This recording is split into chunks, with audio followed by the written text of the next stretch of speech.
बात एक एहसास की, बात सिर्फ एक एहसास की। हवाओं सी बहती रहूं मैं सदा, सभी के साथ सभी के लिए, चाहे फिर वजूद मेरा किसी को दिखाई दे या न दे। धरती बन जाऊं, मुझको गोंदो, मुझको रोंदो, मुझको खोदो। धरती बन जाऊं मैं, तो मुझको खोदो, रो लो और गोंदो। फिर उसमें लगाओ फसल जिससे सबके पेट भरे, फिर दर्द का मेरे एहसास किसी को हो या ना हो। नदियां बनकर कल कल बहना चाहती हूँ, प्यासों की प्यास बुझाना चाहती हूँ। नदियां बनकर कल कल बहना चाहती हूँ, प्यासों की प्यास फिर बुझाना चाहती हूँ, चाहे फिर मेरी प्यास कभी बुझे ना बुझे। आसमां सा मेरा आंचल व्यापक कर दो, ईश्वर से मैं कहती हूँ। आसमां सा व्यापक मेरा आंचल कर दो, फिर उसमें वो रह सके जिनके सर पर छत नहीं, फिर चाहे मेरे सर पर कोई साया हो या ना हो। सूरज की तपत मुझको दे दो, तपा दो और तपिश दे दो। सूरज की मुझको तपत दे दो, तपा दो, मुझको तपिश दे दो। अंधेरों में मैं रोशनी जिससे फैला सकूं, चाहे फिर मेरे हाथ में एक दिया हो या ना हो। नजरों में मेरे कोई तमन्ना अब नहीं है, नजरों में मेरे अब कोई तमन्ना नहीं है। नजरें मेरी जा मिली है मासूम बचपन से। औरत थी मैं एक बस कुछ ही समय पहले, अब जाओ सबसे कह दो मैं मां बन चुकी हूं।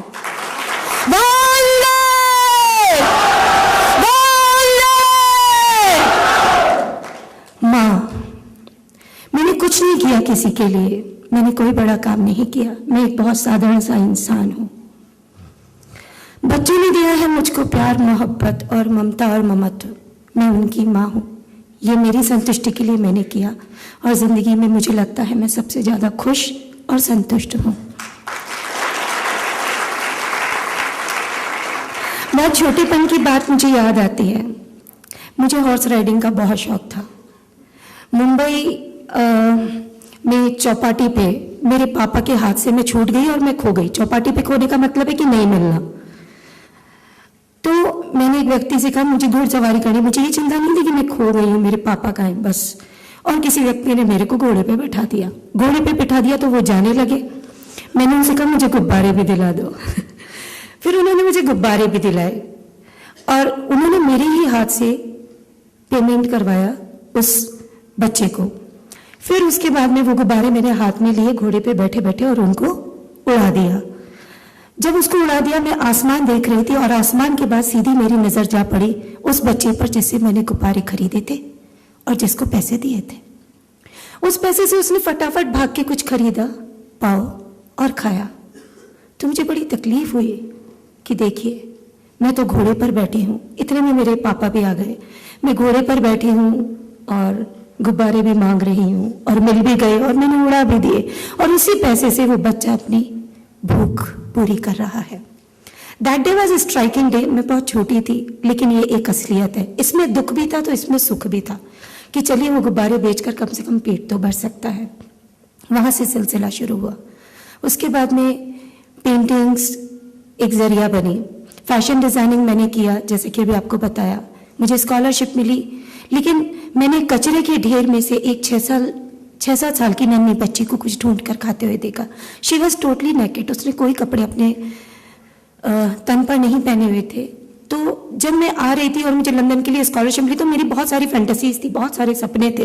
तो मुझे लगा for whom I am going to design the garments when people don't have clothes to wear. At least कपड़े ही नहीं है तो मैं किसके लिए कपड़े डिजाइन करूंगी, पहले तो कपड़ों की जरूरत है। और मैंने फैशन डिजाइनिंग छोड़ दिया। उसके बाद मैंने कच्ची बस्तियों में जाना शुरू करा। मैं जाती रही, मेरी शादी भी हुई, मेरे खुद के बायोलॉजिकल बच्चे भी हुए और सारी चीजें हुई, लेकिन स्लम एरिया में जाना शुरू रहा। मेरा बेटा 3 महीने का था जब मैंने पहला बच्चा गोद लिया, और आज हमारे यहाँ 98 बच्चे हैं। ये कोई खुशी की बात नहीं है, ये बहुत तकलीफ की और तकलीफ की और दुख की बात है कि 98 बच्चे ऐसे हैं जो सड़कों पे थे, और ऐसे न जाने कितने बच्चे हैं जो सड़कों पे हैं। अगर हम कोई इनिशिएट नहीं लेंगे या हम कुछ नहीं करेंगे तो ये सिलसिला बढ़ता रहेगा। जैसे आप बता रहे थे सेवा का वायरस, ये तकलीफ का वायरस है, ये बढ़ता रहेगा, ये ज्यादा तेजी से बढ़ेगा, ये ज्यादा तेजी से बढ़ेगा। तो हमें इस चीज की कोशिश करनी होगी कि ऐसे बच्चे हो ही ना। तो जब मैं इन बच्चों की माँ बन रही हूँ और इतने सारे बच्चे आ रहे हैं, हमारे काफी सारे बच्चे स्कूल पढ़ने भी जाते हैं और आए दिन ऐसे छोटे छोटे बच्चे आते हैं जो एक एक घंटे के होते हैं। कोई बच्चा डस्टबिन में मिलता है, कोई ट्रेन के टॉयलेट में मिलता है, ये ताली बजाने की बात नहीं है। कोई ट्रेन के टॉयलेट में मिलता है, कोई डस्टबिन में मिलता है, कोई सड़क के किनारे मिलता है। ऐसे एक एक दो दो घंटे के बच्चे मेरे पास में आते हैं। तो यही सब चलता रहा और एक्सपेंसेस के लिए, रेगुलर खर्चों के लिए मैं सरकारी सहायता नहीं लेती। तो पहले तो मैंने अपना ज्वेलरी और जो भी मैं कर सकती थी वो सब किया। 12-13 बच्चों के बाद जहां पर किराए पे मकान लिया था उन्होंने मुझे घर से निकाल दिया और बड़ी सी खबर छपी मीडिया में, मनन चतुर्वेदी बनी मिस्टर इंडिया। लेकिन एक अच्छी बात है, मिस्टर इंडिया गायब हो सकता था, मैं गायब नहीं हो सकती थी। तो उसके बाद में बच्चों को लेकर मैं अपने घर आ गई और बच्चे बढ़ते चले गए। तो आगे समस्या थी कि मैं इनको पालूं कैसे, धन तो चाहिए। तो मैंने थिएटर्स करना शुरू किया, लिखना शुरू किया, पेंटिंग्स बनाना शुरू किया। लेकिन पेंटिंग बनाऊं लेकिन लोग ले तो सही, इसलिए मैंने सोचा कि मैं 72 घंटे लगातार खड़ी हो जाती हूँ, कोई तो कम से कम पेंटिंग लेगा। आप ताज्जुब करेंगे, जब मैंने 72 घंटे 3 दिन 3 रात पेंटिंग बनाई और 167 पेंटिंग लगातार हाथों से बनाई तो मेरी एक भी पेंटिंग नहीं बिकी, किसी ने मेरी एक पेंटिंग नहीं ली थी। तब मैंने डिसीजन लिया कि मैं और पेंटिंग बनाऊंगी, बनाती रहूंगी, एक ना एक दिन तो बिकेगी। उसके बाद 11 शहरों में मैं गई और आज पेंटिंग्स बिकती हैं। और अब मैंने ये सोचा है 2500 बच्चों के लिए मैं एक घर बना रही हूँ। 2500 बच्चे बहुत ज्यादा नहीं है, इससे कहीं ज्यादा बच्चे सड़कों पे हैं। भारत में विश्व का, मैं हमेशा कहती हूँ, सबसे ज्यादा युवा और तरुण है, लेकिन उसका 30% सड़कों पर है, तो हमारी शक्ति तो आधी भी नहीं रह गई। सोचिए, सबसे ज्यादा युवा और तरुण हमारे भारत में है और उसका 30-40% कच्ची बस्तियों में अनाथ रूप में जी रहा है। तो हम क्या कर रहे हैं?